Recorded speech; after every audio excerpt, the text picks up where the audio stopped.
In recent years, Queensland's real estate market has shown strong growth, attracting both local and overseas investors. Many people have chosen to invest here, constantly discussing how promising the market is and how fast it is growing.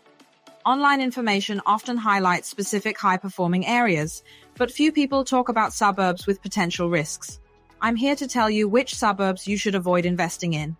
I've done extensive research with my team, and I hope this information helps you make informed investment decisions by eliminating less promising options. Hi everyone, welcome back to my YouTube channel. This is Invest with Alison, sharing some stories about Australian life, financial management, and real estate investment. I'm an Australian lawyer and accountant, and a licensed real estate agent across different states in Australia. I have published a book called Investing in Australian Properties, Building Financial Freedom. The following content is personal opinion only and does not constitute any investment advice. The first suburb is Toowong. This may be controversial since Toowong is just 7 kilometres southwest of Brisbane's city centre, near the coast and the University of Queensland's St Lucia campus. Many consider it a prime location with beautiful scenery and top-tier educational institutions. However, good living conditions don't necessarily make it a good investment. Investment decisions should not be based on livability alone. Between 2016 and 2021, Toowong's population grew by 14%. But from 2021 to 2023, growth dropped significantly to just 2.9%.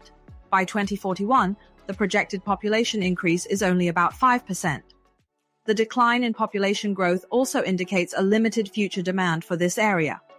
According to PropTrack, Brisbane's average detached house price increased by 10.4% over the past year, while Toowong's rose by only 6.9%, far below the city's average.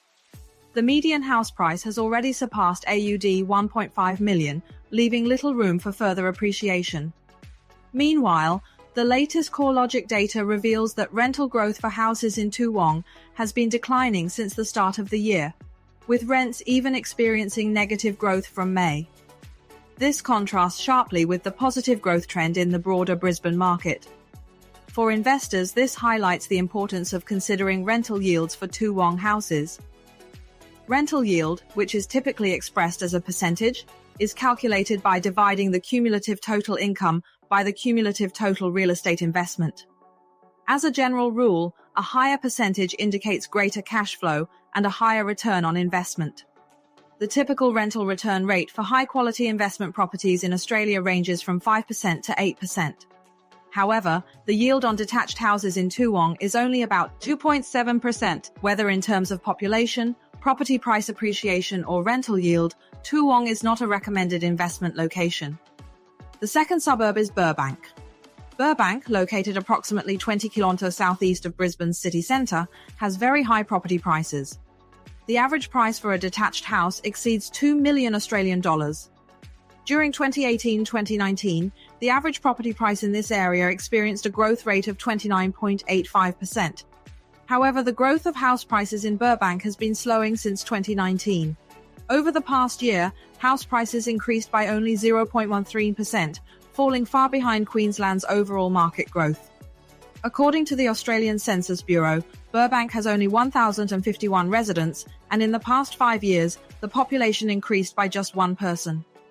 This lack of population growth indicates weak future demand for real estate in the area. Rental yields are also concerning. While high-quality investment properties typically yield between 5% to 8%, Burbank's houses offer just 2.3%. Additionally, CoreLogic data shows that properties in Burbank are taking longer to sell. In 2023, it took 87 days on average, while in 2024, the average increased to 118 days, which takes 1 month longer to sell than it did last year. This suggests waning buyer interest. Given the low growth potential, weak rental returns, and long selling times, investing in Burbank requires careful consideration. The third suburb is Newstead. Newstead ranked 31st in the no-go zones report by Positive Property. From 2016 to 2021, the area saw a staggering 163.6% population increase. However, between 2021 and 2023, this growth dropped to just 4.7%. Domain's Brisbane Liveability Study ranked Newstead first for retail, cafe culture, and entertainment. However, It placed 71st in the overall livability index, indicating that despite its attractions, it may not be a top residential choice. Meanwhile, Newstead continues to experience a housing supply boom. Between 2016 and 2021, areas like Newstead, Bowen Hills, South Brisbane, and Fortitude Valley accounted for 66% of new housing supply. Despite a 50% year-on-year decrease in new houses, the vacancy rate remains high at 2.49%, significantly above Brisbane's 0.8% average. Newstead's house prices have been volatile and are currently in decline. Given the oversupply, it's not an ideal investment choice unless you're prepared for a long-term hold. The fourth suburb is Woolloongabba. Located 3.5 kilometres south of Brisbane's CBD, Woolloongabba has been widely promoted as a prime investment area due to the upcoming 2032 Olympics. However, this assumption requires deeper analysis. Will Brisbane residents relocate closer to the Olympic venues? While infrastructure improvements and employment opportunities will boost short-term demand, long-term growth depends on lasting urban development. While housing demand may increase in the short term, the supply in this area is already larger than demand. The Queensland Government plans to deliver 14,000 new homes over the next 40 years, accommodating 24,000 people and 36,000 workers. However, projections indicate Woolloongabba's population will only grow by 9,567 people by 2041, far below the planned capacity. Meanwhile, housing supply has surged by 50% year-on-year, and the average selling time for a house has risen to 192 days, 5 times the Brisbane's average of 20 days. The vacancy rate is 2.66%, nearly triple Brisbane's 0.8% average, and rental yields sit at just 3.1% according to CoreLogic's data. Is there potential for growth in this area? Will the Olympics have a positive knock-on effect on the region, rather than the event itself? Will the government invest in and improve the infrastructure, such as transportation and medical care? These are key factors to consider when evaluating an area's investment potential. Additionally, we need to examine the demographics of this area. The population of Woolloongabba is predominantly young, with the largest proportion being between 20 and 29 years old. At the same time, there is a relatively large proportion of residents with low and middle incomes. The income of residents also largely limits the economic development of this area, which will affect the growth of property prices. If you're considering Olympic-related investments, areas with improved transport links, such as the Sunshine Coast, may offer better potential. The Sunshine Coast and Brisbane did not have a direct rail connection in the past. A direct railway connecting the Sunshine Coast to Brisbane CBD is being developed due to the Olympics, providing a more direct impact on property values.